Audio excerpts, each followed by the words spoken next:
Welcome into the Bears Coaches Show with head coach Matt Nagy, brought to you by Whipley CPAs and Consultants. Jeff Joniak with you until 8 o'clock here tonight on News Radio 105.9 WBBM. Coach Nagy here until the bottom of the hour, and then we turn it over to defensive coordinator Sean Desai. Matt, congratulations on that win. An emotional one for you again.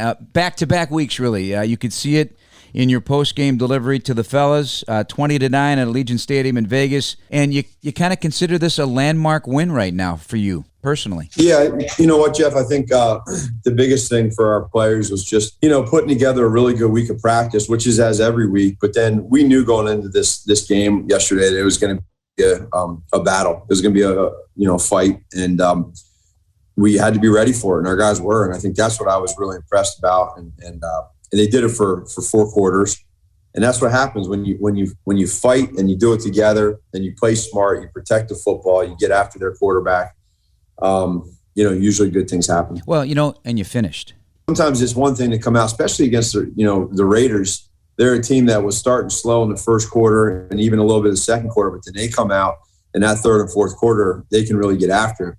And I look back at the start of that first play of the third quarter when Robert Quinn made a nice tackle and made a 2nd and 1. And then we got a tackle for a loss. And then we had that break where on the scramble, he dropped the ball.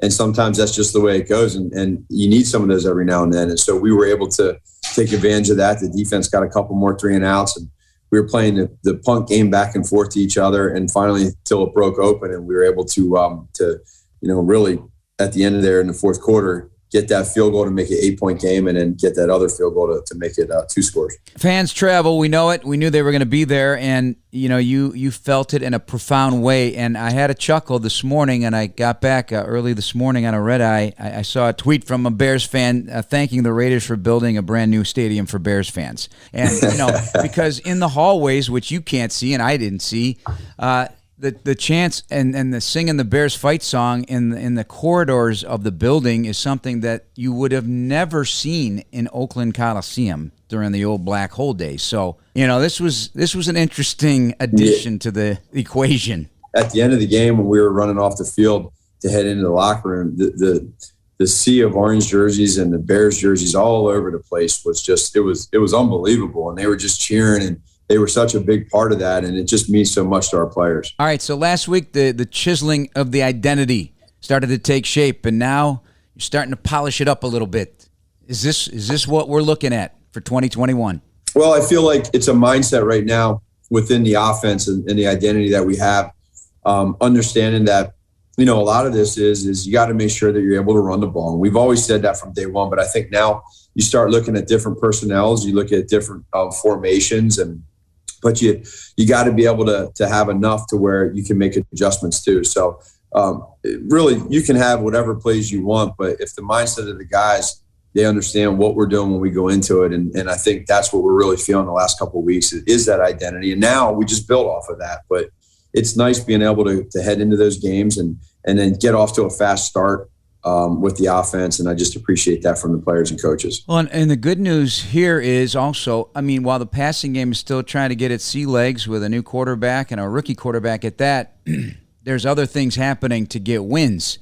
So you're winning with an offense that's still statistically, not that matters, but is still a work in progress here in terms of the passing game. Yeah, and that's a part of this process, like you just mentioned. So when you have a rookie quarterback and you're going through trying, you build this identity, other things will come. And I think you felt it against Detroit. We had more shots, right? Mooney was able to take advantage of some coverages, and Justin made some good throws. And some games, when you have whatever it was, 37 or 38 runs like we did yesterday, again, some of those can come in that fourth quarter when you're in 4-minute mode and you're winning. And when they know you're going to run, can you run? So all that said, I just, really big picture offensively, I love the way the guys are accepting this identity. It doesn't matter what position, they're doing it together, and it makes it fun. Let's talk about that running game with Damian Williams, 16 for 64 and a tutty. Khalil Herbert, 18 for 75, but Pro Football Focus had 50 yards of that after contact. Yeah, and I think that's what you felt. We all felt that. So, Damian is a guy and when we were really evaluating him as a free agent, one thing that stuck out on tape with Damian is that it's it doesn't happen very often where the first man brings him down. So if you look at that touchdown run, that play was designed to be able to have him go one-on-one on the corner. And we're going to, go ahead and bet on our guy, our running back. And he proved us right. So that's what's beautiful about him. He also lowered the boom a few times too down there in the red zone. Lowered his shoulder and maybe didn't get many yards, but it was a physical run. And then with Khalil, you can just see like the way he glides through those holes, and he's physical. He's got low contact balance, and he's smart. So those two guys really did a great job of picking up where David was and Montgomery. And I think with all those guys, man, they do such a great job. Got to talk Jimmy Graham on one of those late runs. I thought Herbert was down, and he's churning his legs a la Montgomery. And then here's Jimmy Graham. All of a sudden, the pile keeps moving, and now you look at the replay, and Jimmy Graham is grinding his legs and celebrating this. He's not getting targets. He's not getting touches. But the last 2 weeks, his emotion as a blocker really stood out. And you got to embrace it at that point in your career to really want to do that. And that speaks volumes to who Jimmy is as a person, but as a professional football player, this guy just wants to win. And he honestly does not care about anything but winning. So if he needs to help this team by blocking, then that's what he's going to do. He knows that the other stuff will come. And I just think he's a very selfless person that just cares about his players and his teammates and his coaches. And if that's what we ask him to do, he's going to do it. Defense went in there and shut down the NFL's passing leader. How'd he do it? Yeah. No, well, they did it as one. They did it together. You had to be able to stop the run, which we did. You got to be able to affect Derek Carr's lane, his passing lane. And he had one or two times where he had a clean pocket, but for the most of the time those guys were really getting after him. And then it helps the DBs on the back end. And so I think all in all, we just kept them out of rhythm. And then Sean Desai and those coaches did a wonderful job. Fields under center, takes, play fake. Fields rolling to his right, hit as he delivers into the end zone. Touchdown! Jesper Horsted! Touchdown Bears! Fields took another pop. Bears have the lead, 6-3 here in Vegas. Welcome back to the Bears Coaches Show, brought to you by Whipley CPAs and Consultants, a proud partner of the Chicago Bears. Learn more at whipley.com. You just heard the touchdown throw, Justin Fields to Jesper Horsted. That will go down in his history, his personal history, as his first NFL passing touchdown. Break it down for us. Yeah, we had a little naked there to get Justin on the edge. They played it pretty well. We had an idea that they might try to zone us out. And we had we had to naked out to the right on the flat, and they covered it. But again, a lot of times down there in the red zone, there's not a lot of plays that are wide open. So sometimes it's about the players making plays, and that's exactly what happened. We got the edge. Justin got to the edge, and he made a great throw to it, running off his right, throwing it off his right foot, running to his right, kind of throwing back to his left a little bit. And Jesper just the guy was face guarding him, and he just made a heck of a catch, which he's done a lot in practice. We see it all the time. And so it wasn't shocking by any means, but he made a great catch, and it was really neat to see. Brought up the throw to Mooney with you on the post-game show last night, but it deserves another look because to Mooney on 3rd and 12 from the 27-yard line, that's a marquee play in this game because it's 14-9. And you're in a dogfight, you don't know what's going to happen, and you chewed off another almost nearly 5 minutes on the clock because of that chain mover. No doubt. And those are moments that we're all going to look back at, throughout the season and say, you remember that play. And you're right. When it's 14-9, they had just scored a touchdown, and it was so imperative for us offensively to get some first downs. And worst case scenario, come out of there with 3 like we did. But that play right there kind of signifies our guys stepping up when they had to, and Mooney making a play, Justin making a throw, the O-line protecting. And, those are not easy conversions in the NFL. Those 3rd and 12s are hard, and we were able to convert it, which is great. So the young man took a lot of hits, obviously. I think I numbered 6. But some of those, can you coach him out of them? Yeah, there's some. You always want to coach them out as many as you can. And the one that he took on the very first one with the quarterback draw, that's one there where you're in situational football, and we knew all week that was something we were going to look at doing. And the safety, you got to give him credit too. He came up and made a big play. So as Justin goes through this, we know that at times we're going to use his legs because he's such a weapon. But at the same point in time, it's the risk reward. So we got to know and understand that we also need him healthy. So that'll be important. Yeah, and you kind of felt too once he did take that hit, the Raiders were going to try as hard as they could. Yeah. Even they drew a lot of penalties, and there was a couple of roughings, so they were going after him. For sure, and that's that's going to happen to a rookie quarterback, and especially a guy that will run, and so he knows that. So what we got to do is make sure we as coaches teach him as much as we can to make sure he doesn't take that extra hit. All right, so let's get into the Khalil Mack. This could be known as the Khalil Mack game because I think, he rose all boats because of his history there and the respect this team has for him. Is there any aspect of this that you felt this team played hard as well for Khalil Mack on this particular day? You know what? I would say the way he played was, it was on another level, and I think it's what a great game to be able to do that for, considering the circumstances. That said, I think a lot of our guys would say on defense, and Khalil included, that they're playing as one right now. And they're doing it for each other, and they understand the magnitude and that, hey, this was his own. But they honestly, including Khalil, like this is about going there to get the win for the 2021 Bears, and so I think that's probably the biggest thing. But it was a special day for him. And his teammates definitely helped out. Got to talk Robert Quinn, too, because any question about what he's got left in the tank in terms of quickness and speed, when he read the screen to Brian Edwards and he tracked him down and brought him down from behind, he looked fantastic on that play, but that kind of effort, when that shows up, when you go to the team meeting tomorrow and you put that play on the screen, everybody's going to jump out of their seat, and that's how we do it. For a veteran, that's how we do it. Yeah, that's without a doubt. And we've been emphasizing that this entire season. And that's what you love, is when you can take – and here's the deal too, Jeff, is that that didn't just happen. He practices that on a daily basis. Sometimes we have to pull him back in practice because he's going 100 miles an hour all the time. So it translates to the game. And that's what we all saw. And when your teammates see that, it's not a sack. It's not a sack fumble. It's not an interception. It's an effort play. Man, that's contagious. Duke Shelley and Kendall Vildor, you knew they were going to get targeted because they still have a lot to prove. And I think they had 12 targets, but they gave up less than 60 yards in the passing game yesterday. Talk about those two guys. That's a big part of the play yesterday. And even when you look down and they put Waller, who's one of the best red zone targets in the NFL, best tight ends in the NFL, one-on-one, it just shows the confidence that our coaches have in Kendall to be there one-on-one. And he made a great play. And when you can do that, you're making special plays. So I think in general, you could see that, you could feel that. And again, Duke Shelley did a wonderful job too. Fields from center takes turns, giving to Williams, bouncing to the outside left. Nice spin in the open field, into the end zone for the touchdown. Touchdown Bears! Damian Williams in from the 4.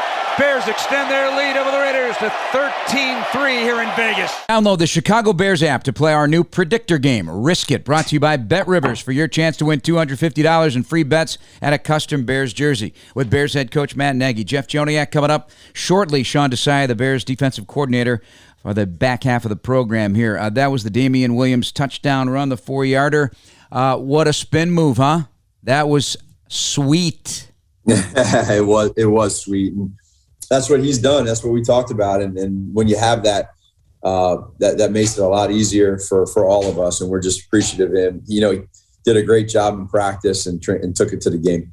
All right, with a full roster and the utility of having that, and guys on the practice squad, when something happens like you inserted Alex Bars last week, and offensive linemen do this around the league, but now an even expanded role, looks like he was on the field for 13 times as an eligible player. You guys had 9 runs, 4 passes.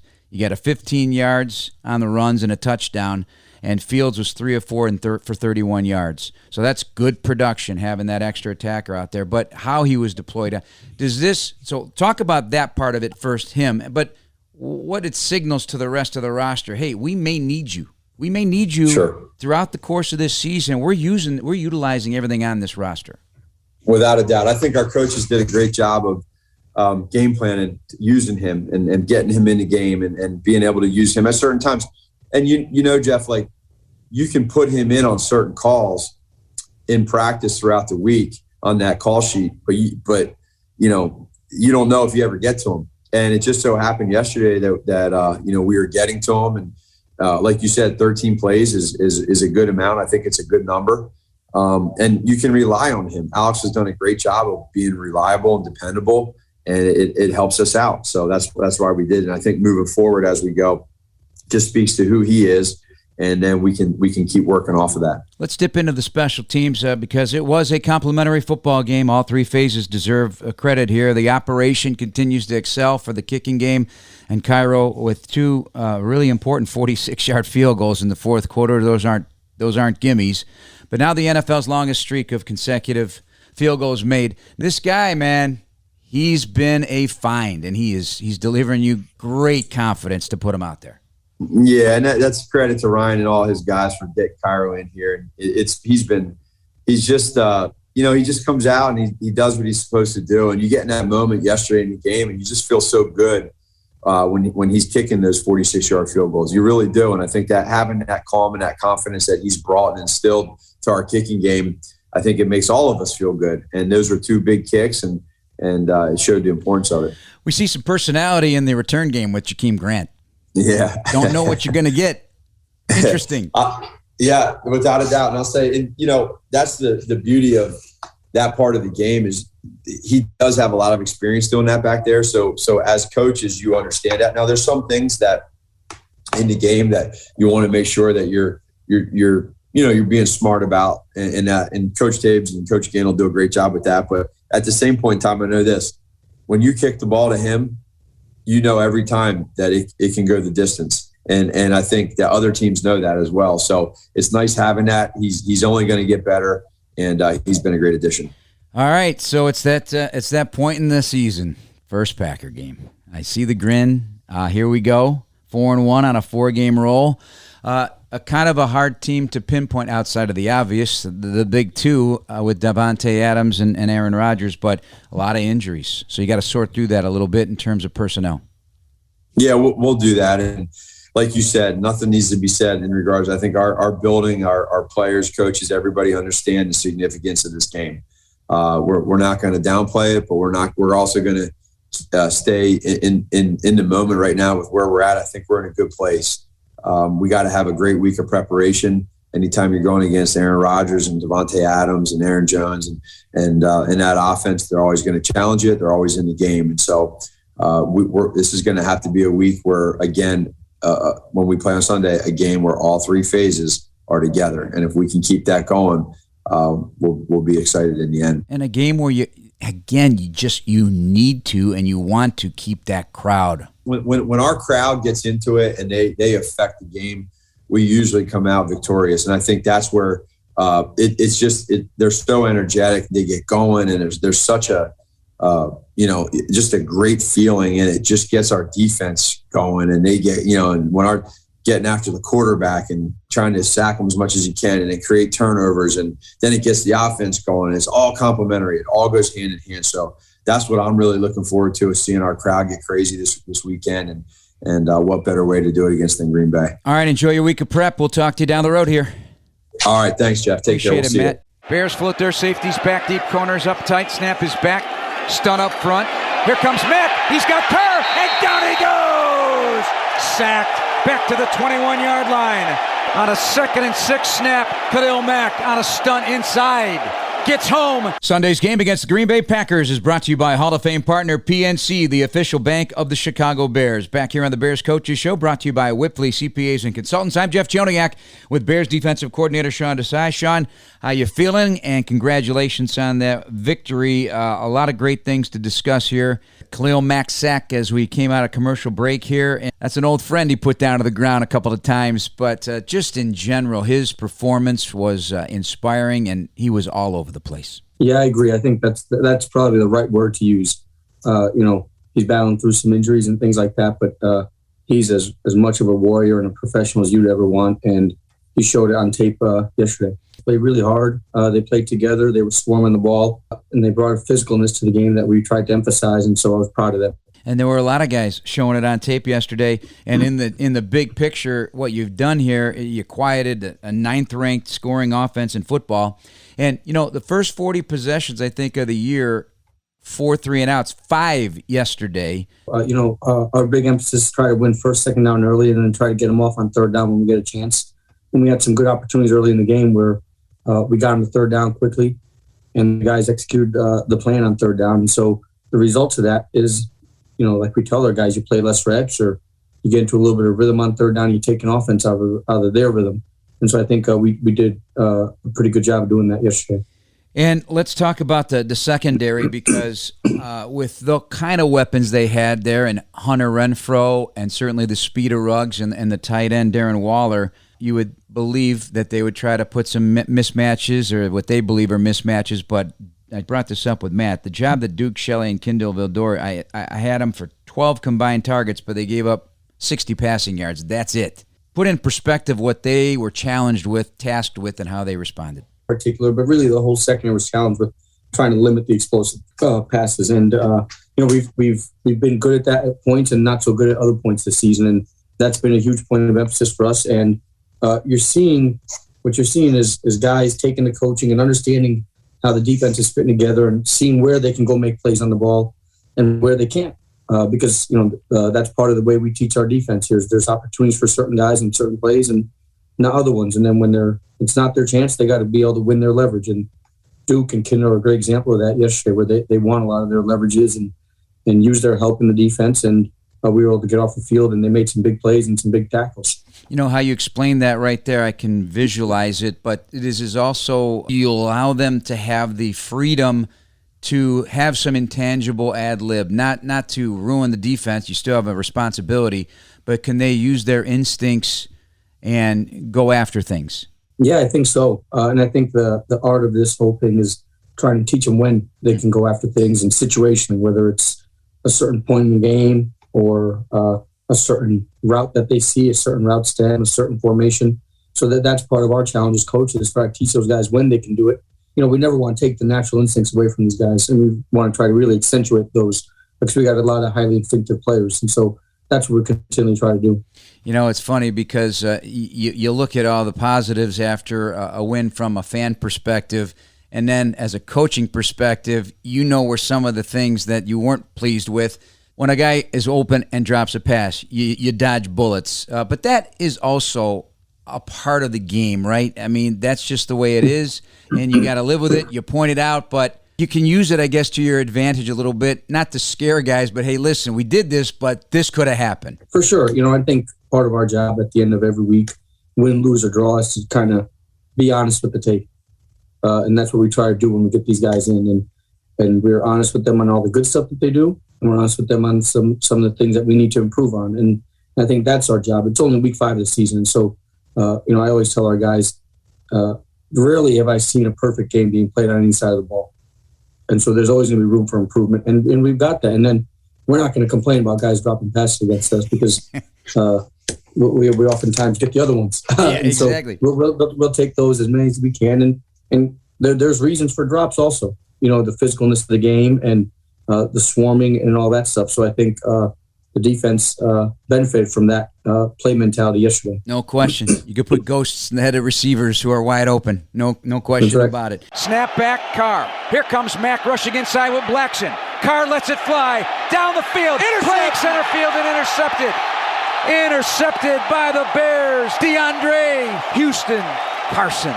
And the Bears celebrate. Welcome back to the Bears Coaches Show. Attending Sunday's game, be sure to stop by the Middle Light Ultimate Tailgate located at the Field Museum for food, games, music, and more. Free to Bears fans of all ages. The Ultimate Tailgate opens at 10 a.m. through 1 hour post-game. Here with Bears defensive coordinator Sean Desai. It's no longer a surprise when DHC makes a play on defense. It's something he's good at. He did it in the clutch last season. He had to run a long way to get that, but you felt it coming. And you just wondered, was he going to get there? And he got there and made a great interception. Break that down. Yeah, I agree. He did a great job. He's playing the post in that defense, disguising. First, he did a great job disguising the coverage and hung on his hash. And it was a far hash that he was on. And then he read the quarterback and took his break. Like we just talked about taking your opportunities when you can. He saw the quarterback's eyes and he went ahead and took his opportunity.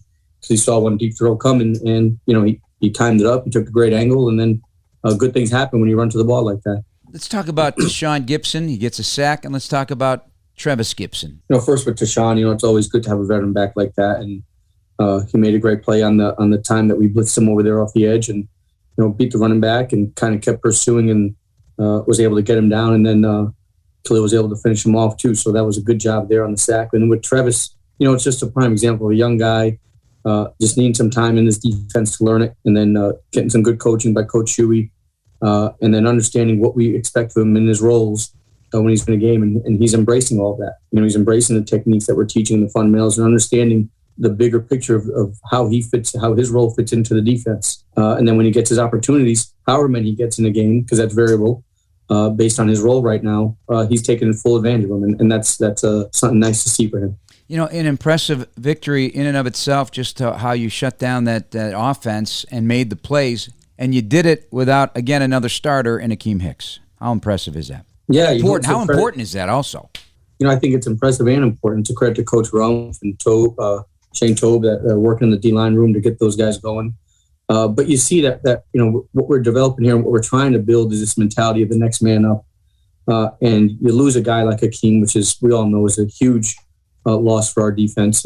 He's one of the leaders of the defense, and he brings a different type of presence down the middle of the defense. But we have other really good players. Bilal Nichols steps up. Angelo Blackson steps up. Mario Edwards steps up. Eddie Goldman had his best game thus far coming back and was really physical at the point of attack. And Kairos Tonga steps up. So guys understand the way we want to play defense on this side of the ball is there's a certain level that we expect. And regardless of who's filling those shoes, the level's not going to change. And so everybody rises up to that. And that was a prime example of that yesterday. The pressures are coming. I think Blackson had 4 more. Is that an underrated aspect of his game, is collapsing that pocket from his position? Yeah, I think, you say it's underrated, but he's done it. Yeah. And we've known that he's done it. And so we try to utilize that and continue that. That's a special trait that he has, to be able to go rush the passer from the inside and create some havoc. And he's understanding and playing within the defense and accepting those roles. And then same thing, like we talked about Travis, when it's his time to go and win, he's winning. And pressures are just as important because they still get after the quarterback. And you can't always get there. That's one thing that we all got to understand. Those guys got to understand that the timing of the play sometimes doesn't always allow you to get there. But the pressures are impactful. And I think just being around the quarterback impacts those guys. 5 weeks in, do you feel your defense completely understands what you want and how you're scheming them? I know it's different every week, but do you feel that you've whet their beak a little bit, whet their appetite about, okay, what's next? Because they are being deployed. They are being used in different ways, in different fashions. Does that feed their excitement? I hope so. I hope so. It's a long season. We want to keep these guys engaged as much as we can. See that when we do have some unique things for different guys, that one, we'll call it, it's going to show up on tape. And then 2, that they're going to have opportunities to go make plays. Yep. We're still growing as a defense, and we're still trying to build our brand the way we want to be in. I've said it before, it's going to be a season-long process, our growth process. And we're okay with that. We're okay with that because we like where we're trending right now. And it's still only week 5, and we got a lot of football left to play. But we're at a good spot at week 5. Welcome back to the Bears Coaches Show with Bears defensive coordinator Sean Desai. Want to talk about a couple of other players. Danny Trevathan gets back on the field. Hard to keep that guy down. Yeah, that's right. It's always good to get a guy who's obviously got a lot of stripes on the wall in this defense and get him back on the field and get him kind of his feet wet back playing with the guys. And so that was fun for him. And he had some production too, which was nice. We talk about the Robert Quinn play on the screen to Brian Edwards. Well, he sniffed it out and then just turned on the Jets, and he looked young. It's showing on tape, his effort and his relentless nature, his pursuit and his ability to finish on the ball. And that's just one example. But you turn on that tape and 94 is flying all across the field, and that's impactful. And the guys know it, our players know it, and I think opponents see it. And so that's a credit to him and his preparation and his training towards what he wants to get done. Now it's time to look ahead, brought to you by Bet Rivers, the official sportsbook partner of the Bears. Sean needs no introduction to the Packer rivalry because, let's see, this would be what, Game 17? Against the Green Bay Packers? Yeah, sounds about right. Yeah, so you've seen it all, you know it all, you know what to expect, you know what's at stake here. How do we look at this team right now? Like the other 16 games, they still got number 12 back there, and Devontae's there, so they're very good on offense, obviously. They've got a lot of skill where number 12 can change the game with number 17 anytime. Aaron Jones is running at a high level, and they protect Aaron. Aaron can extend plays with his feet, and obviously, they can hit explosive passes anytime they need to in the pass game. So we'll have our work cut out for us. It'll be an exciting opportunity. I think our guys will be ready to play and be locked in, and it's always good to get back home and kind of have the home crowd behind us as well. You get them in a particularly tough situation, third down, and finds a way. And this year they're 11th, entering week 6 in third down conversion. So is that the down that really has to pay off for the Bears here? Yeah, I think that one's always the down. Yeah.